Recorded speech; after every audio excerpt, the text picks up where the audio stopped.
and then work towards full certification as time goes on.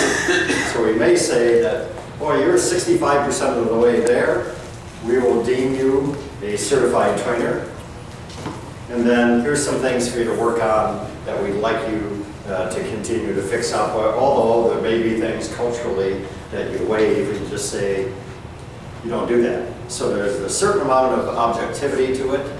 And wherever you have a document like that, you've got an amount of objectivity, but you also have a great amount of subjectivity also on the top of that.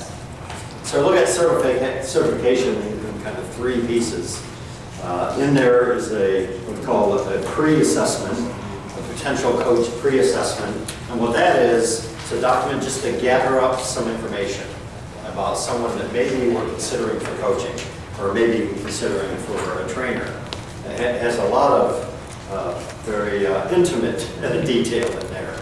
And it's kind of comprehensive. You may look at that and kind of freak out and say, whoa, yeah, I'm not going to provide all that. Why don't you provide what you will provide, what you can provide, and we'll have a discussion about that, and we'll discover whatever we need to discover. But part of that is uncovering any of those issues. Someone mentioned earlier, it was you, Tom, you said, well, what about the spouse? You have to bring a spouse in there. You'll see those kinds of questions in there, in that pre-certification, where we're just kind of trying to discover, is your spouse on board with what it is that you're doing? Because if your spouse isn't on board, then you're probably not a likely candidate for a trainer or a coach if your spouse is opposed to that. Or if there's other people, if your own staff is opposed to that, it's probably not a good idea. Kind of like reference checks, right? You give reference checks and everyone says, oh, no, not that guy. and you fail the character, the integrity piece of that. Then there's some things does that mean you can never be a trainer? No. It doesn't mean that. It means there may be some things that you need to work on in your life until you get there. If I were to look at this when I was in the business world, so looking at going into the church world, if I had an assessment like that and I went through it, I'm sure I never would have been hired.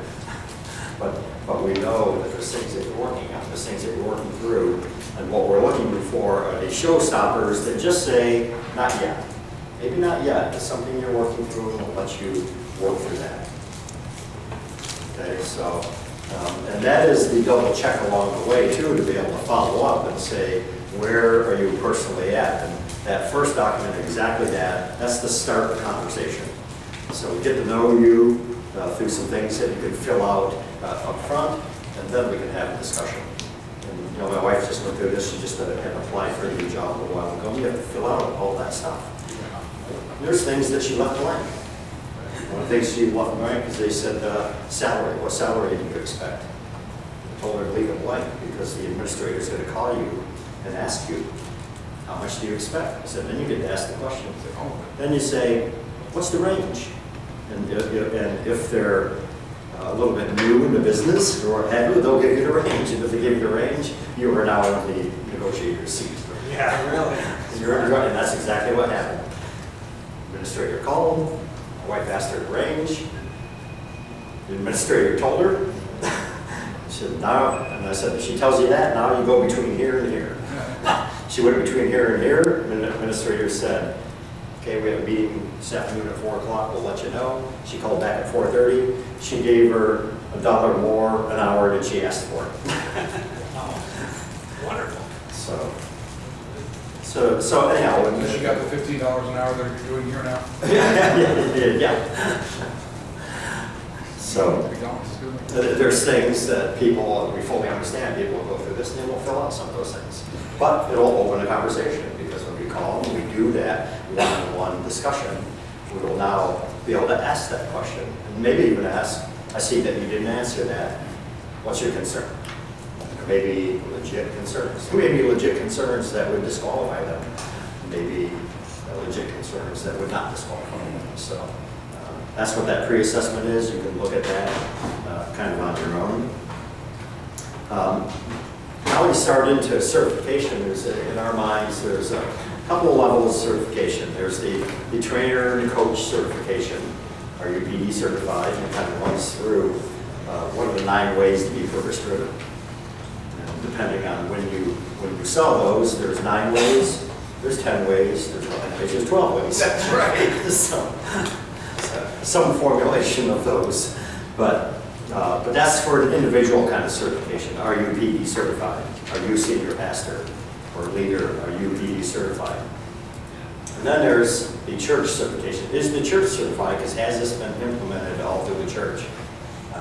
The reason why we looked at that on a twofold way was because if the senior pastor were to leave that church and he did implement PD in there just the way we prescribed it, that means he's got all kinds of volunteer leaders who essentially are running all those areas. And so the church doesn't lose its certification when the pastor leaves. And so the church can still continue on. Now the other issue we have to deal with is that there's guys like you who've been doing it forever. You say, what do you mean? I'm not certified now? I can't do it anymore? No, I'm not saying that at all. But we will run you through that discussion. And I think that you'll pass it. You've been doing that all these years? Yeah, I think so. Are there some things we may bring your attention, just say, there's some things they left out, as long as there's no showstoppers. If somebody said to me, I don't remember, it was somebody here said to me, well, some of the places have changed the training so much themselves that you wouldn't even recognize it now. And it's so different. Well, if it's completely not recognizable or it doesn't get us to what we would consider purpose-driven church, then that wouldn't be a certification. What's the goal of the church certification? And that is just so that if we're going to have people running around the world saying I'm a Saddleback Church, on behalf of Saddleback Church, I'm training this process. I think they want to know whether, and we want to know whether these are people that we have said, yeah, you are viable trainers. Because there are people, for lack of that, there are people that run around the world saying, I'm a master trainer. And they're, according to who? You're self-appointed, a self-appointed master trainer. I thought you said there was a church certification and a trainer. Yeah, there's a church certification also. So what's the church one for? What's the purpose of the church? oh, that's just so that if the pastor were to leave or the leader who is certified to leave, you've got all those volunteers who are working that process, who understand how it works, so the church still remains certified as a church. We want to protect against the church, the pastor bailing for another church. And they have to start all over again, do that. However, if they now bring in a pastor who has no clue, we're certainly going to want to work with that guy, and they may come in and completely change the church and say, no, we're not doing that anymore. Can I inject right there? Yeah, absolutely. We're just going to do a whole refinance right now on a bunch of properties. And the fact that we're purpose-driven has gone really favorable for us. I think that's something for a lot of churches to really think about and consider in their legacy planning. And that's all I have to say. Just in time. I guess I don't have to ask. I didn't hear it. No, it's really, You're asking for feedback. Yes. Because of, we're just going to do this loan process, and we've got really, really favorable loans.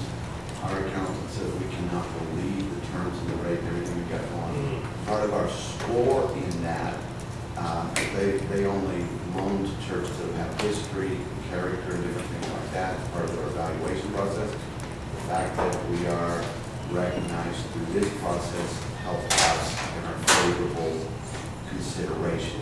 For the church, not just the finances of the church or the assets of the church, but the evaluation of the leadership of the church. So, the feedback would be helping churches understand that if you build a purpose-driven certification for the church, it helps you to understand what kind of pastor you would also in transition with one place back in. Yeah. Because it's plug and play. Yes. The congregation. It's almost a job description. It says this is what we're Old word job description. Because if you can answer all those, then you're on the right track. I think that's brilliant. So what I want you to do, oh, go ahead. I was just going to say, I think the idea. Wait. Sorry. Okay, go. The idea of certification is good because I remember being in India doing a pretty big conference there's some guys across town from England doing a Preaching for Life change. It had nothing to do with Saddleback or not sent from anywhere. They were just doing it on their own. And I thought that could be kind of confusing at some point without having this kind of background or having a certification. So I think that's really beneficial. It's going to help in a myriad of ways when we're out there. So I think it's really good. Yeah, I think so. You know, there's something about when you get that certificate, and people hang certificates on walls all the time. You see those things, and probably one of the most common questions we got down in Mexico as we were completing modules, people want to know, when I complete module 1, do I get a certificate? When I complete 2, do I get a certificate? I said, no, when you complete 8, you get a certificate. And they really wanted that, and there's some pride of accomplishment there. Also, like he was saying, it's something that you could show and say, well, I've gone through this process. Now, it's not just the training, and the certificate typically only assesses, I went through the training. You know, I've got 1,000 of those from the business world, all kinds of things, and stuff I don't even remember anymore. But what did I implement is the real, that is the, do we give a certification for that? Yeah, that's what this certification is. Did you implement this heavy on the implementation side? Not did you take the training, do you understand it? Is it in your church, and what effect is it having? It's competency. Yep, it's competency, and that's what we want. And is there enough of that in there? I'm not exactly sure if there's even enough of that in there, and we need to put more of that in there to make sure. But we'll, as time goes on, we'll definitely do that. So why don't you take about half an hour. I want you to go through, have a look at that assessment that's in You want us to fill it out? section 7. I don't want you to fill it out. I want you to discuss it again, anything missing. You can fill it out, though. The Pre-assessment? question